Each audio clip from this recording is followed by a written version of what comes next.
Hey guys, it's United Way and welcome to the United Way Fantasy Football Podcast, and this is the first episode of the series itself, although it's game week 3 because I was an idiot and didn't think of the series until 2 weeks in. But with me, who will be the mainstay of the show alongside me, is Chomp Gaming, or James, so introduce yourself there, James. Well, as you know, I'm Chomp Gaming and my channel is predominantly gaming related, but I also enjoy football, and I enjoy fantasy football. I don't think I've actually mentioned Chomp Gaming on this channel whatsoever, but he will obviously be in this whole series from this, the third week of the season, to the very end, the 38th week in May.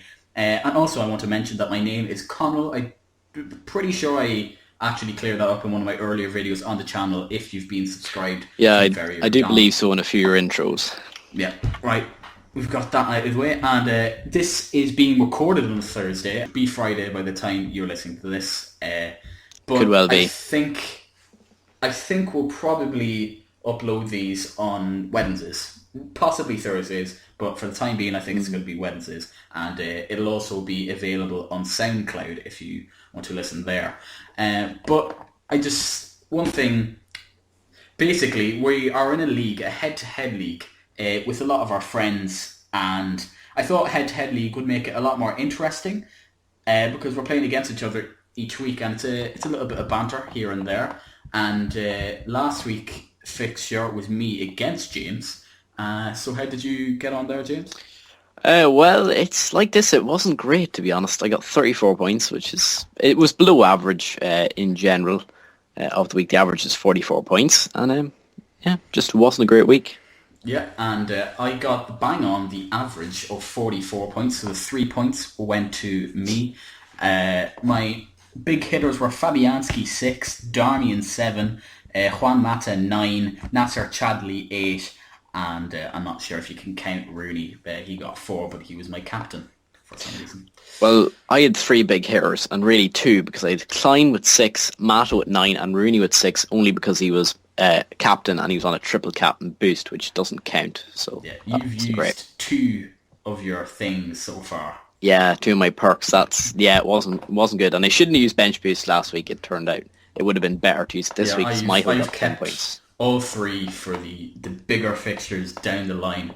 But next week I am playing my friend Harry, and my team for this week is Fabianski, Sunderland away, Darmian, Newcastle at home, Ivanovic, West Brom away, Aaron Cresswell, Bournemouth at home, Wes Hoolahan, who's a new player on my team. I just transferred in him this week. He's playing Stoke at home, Juan Mata, Newcastle at home, Santi Cazorla, Liverpool at home, Nasser Chadli, Leicester away, Troy Deeney, Southampton at home, Diego Costa, West Brom away, and Wayne Rooney, Newcastle at home. What do you say your team, James? Okay, so I'm playing my mate Talani this week, and I have Michael in goal, which is a bold move, but I have no other option, later, as Adrian got sent off and he's on my bench.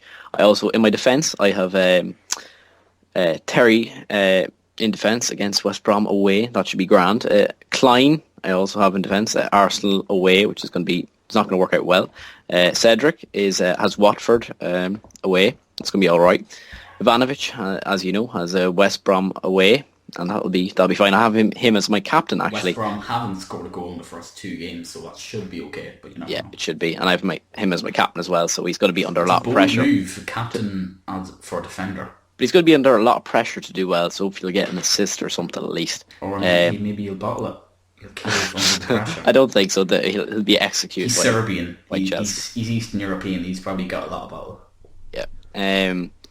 I've Milner, which is, again, I've no other option but that, and I've MacArthur as well, and Coutinho, and I also have Mata, and I expect Mata to be doing well with Newcastle at home. So he's more or less been involved in everything that United have done positively in the Premier League, which exactly. Isn't much, but and then you've the old man who hasn't gotten off to a great start, the 50-year-old himself, Wayne Rooney. He does play like he's 50 in all fairness. Not expecting much from him, to be honest, this game, despite come on, people you just know it's a type of game that Rooney will get a 2-yard tap in off his shin or a penalty or something. Newcastle. Rob gives us gives us in the crowd or something. Yeah, exactly. Maybe we'll get inspiration.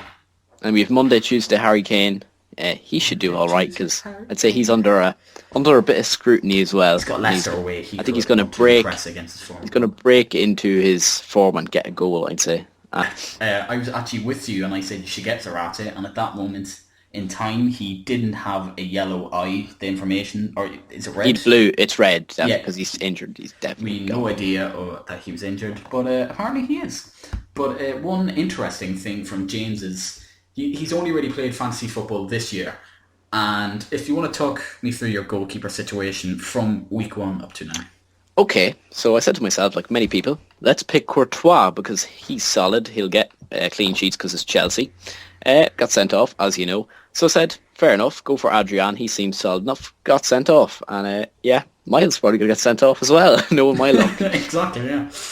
So I don't think I've ever had a goalkeeper sent off in my fantasy football career, and that's spanning 3 or 4 years. So that's quite impressive, James. That you've got 2 goalkeepers sent off in 2 games. That's absolutely horrific. But on to captain's choice. Who have you got for captain? Well, I've already stated that I have Ivanovic as my captain. That's a bold move. It is. What if he concedes a goal? Let's say it's 1-1 for I know, and then it becomes -3 points. I know. I'm looking. I'd say, I think it's going to work out. It's going to be a solid Chelsea performance. For a lot less bold move, but a Chelsea player, I've went for Diego Costa. I feel like he will probably be hungry for a goal against West Brom. I think the Hawthorns is the type of ground that Diego Costa likes to score at. It's quite hostile against a team managed by Tony Pulis. So, it'll be a physical battle is what I'm saying, and Diego Costa will fancy himself there. I've got Rooney as my vice-captain. It's going to put him as captain, but his form this season has not been very good, let's be honest. And vice-captain doesn't matter too much.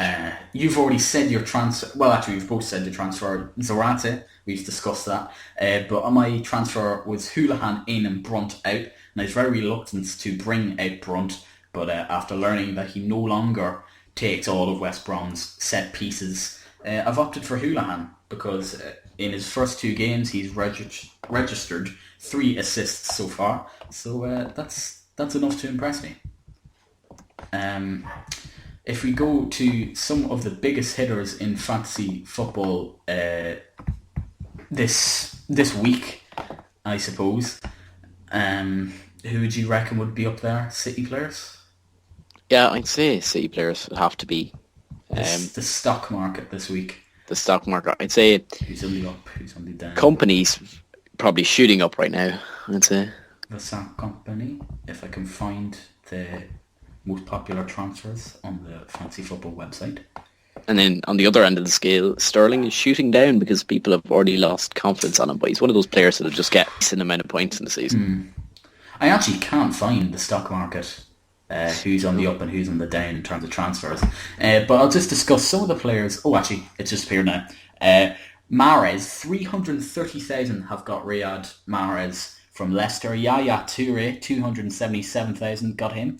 Aguero, Company and Gomez all up by well over 200,000. And the most transferred out are Wayne Rooney, well over 200,000. And then you've got Eden Hazard, Harry Kane, Branislav Ivanovic and Raheem Sterling, all comfortably above 100,000.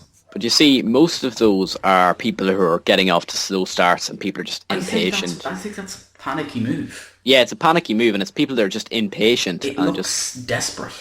It the is. likes of Hazard, I wouldn't have him because of his price, but people like Ivanovic, Kane, maybe even Rooney to extent, give them time. I don't really understand anyone having Raheem Sterling because he won't get consistent points, but... Yeah. But we have to more or less bring this first episode of the podcast to an end. It can't be too long because my internet isn't great. But just leave some comments in the section below because we'll be all too glad to answer them. And you can also tweet me your questions at my Twitter, manlikerooney. G_Chomp Gaming. I apologise. Got muddled up my words there. But thanks for watching the first episode or game week 3 of the Fantasy Football Podcast, and be sure to drop a like in the video and be back for game week 4.